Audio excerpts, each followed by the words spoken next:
If you've ever been talking with friends or associates who didn't know you had firearms, and somehow during the conversation it came up that you did have firearms, and when they found out you had guns, their reaction was either, "Don't shoot me," or "During the zombie apocalypse, I'm coming to your house." Hit that subscribe button, like, comment, do all those things. You know they help me out quite a bit. We have t-shirts out. Buy them, I have them linked below as well. People have been asking me what ammunition I shoot. Freedom munitions. I've been shooting them for a long time. Now they're actually supporting me, and they're also giving you guys a discount. Pretty cool, right? So they're hooking us up. Good on them. The discount code is Garand. So again, they're allowing me to do more testing because it's increasing the amount of ammo I can shoot per month, which is always awesome. I have a lot of rifles, not a whole lot of optics. That means I have to switch optics from one rifle to another. Is it that big of a deal?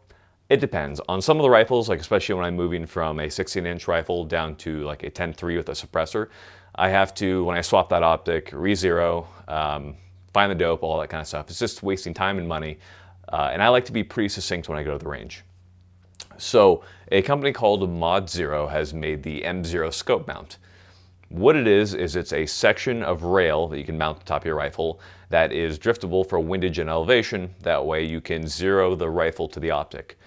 The M0 features a 1/4 MOA elevation adjustment with 240 total and a 1/2 MOA windage adjustment with 100 MOA range in either direction.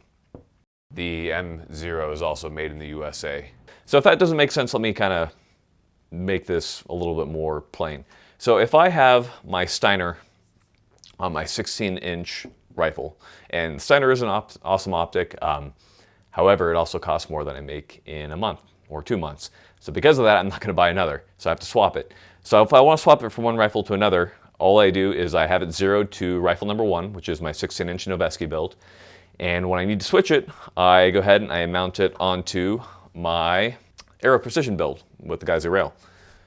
And so once I mount it onto that, I simply, instead of touching the zero adjustments on the optic, I zero the rail to the optic.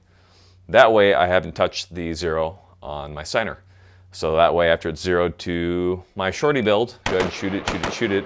And then once I switch it back to my 16-inch build, I haven't touched zero.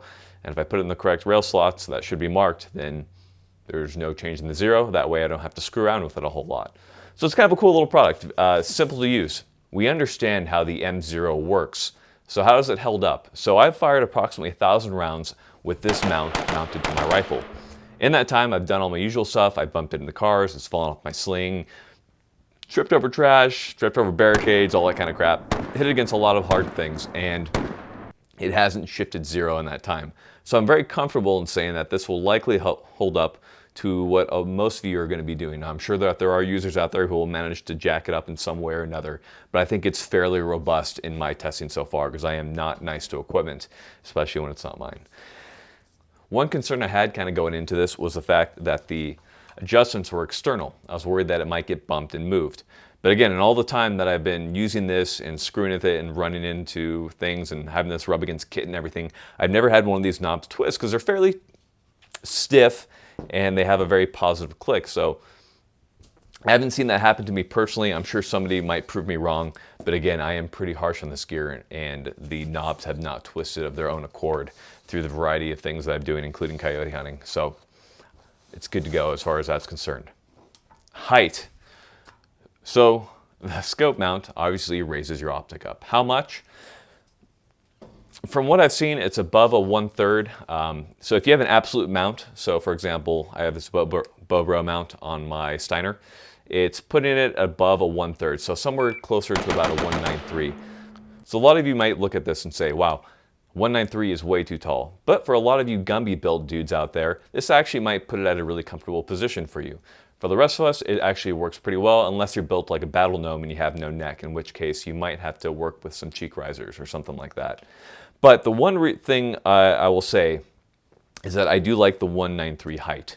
So I have the Moa Gh3 M0 scope mount on my short arrow build right here with the Gh3 rail and all that crap.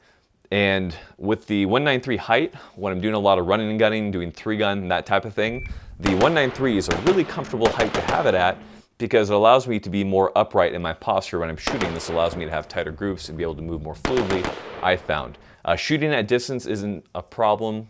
You definitely get less cheek purchase on it, and if that's really an issue for you, you can always add a riser of some type. So for example, LaRue makes a riser that attaches directly to the charging handle. That solves your problem. Or if you're running some other platform that allows you to more easily add a cheek riser of some sort, that's even better. This definitely comes into play with bolt guns or precision builds or something like that. So simply add a cheek riser, or a lot of those nice precision builds already have a cheek adjustment built in. That way you can get the correct height so you can get as good of a cheek weld as possible. Some people have been concerned with the weight of the M0 scope mount. It weighs about 7.2 ounces, which is about the weight of a Aimpoint Micro with a mount. So I haven't noticed any problems. It sits further back on the rifle. It's not really an issue for me. Where I think the M0 scope mount really shines for me was when I was doing night vision shooting. So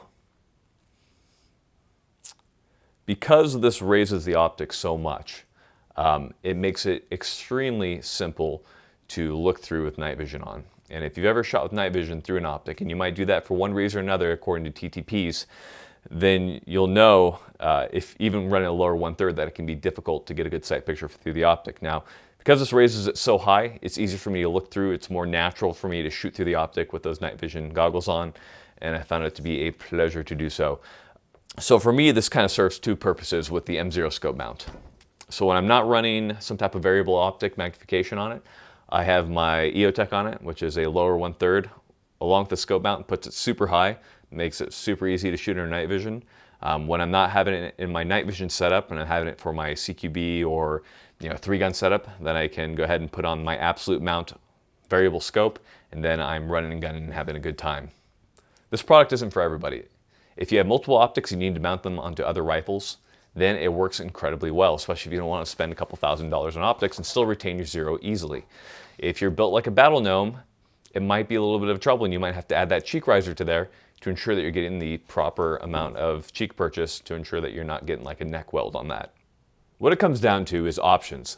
The M0 scope mount gives me different options as far as swapping my expensive optics between different rifle platforms.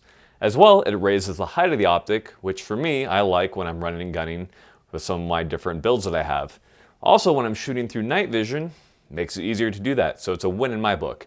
Now, if you're running a bunch of less expensive red dots, you're probably not going to see your money's worth using this product. Now, if you have a Night Force and you're looking to swap that between different rifles, it's probably going to be a lot more cost efficient to get this product as opposed to buying a couple Night Force scopes. And what really matters though is looking cool.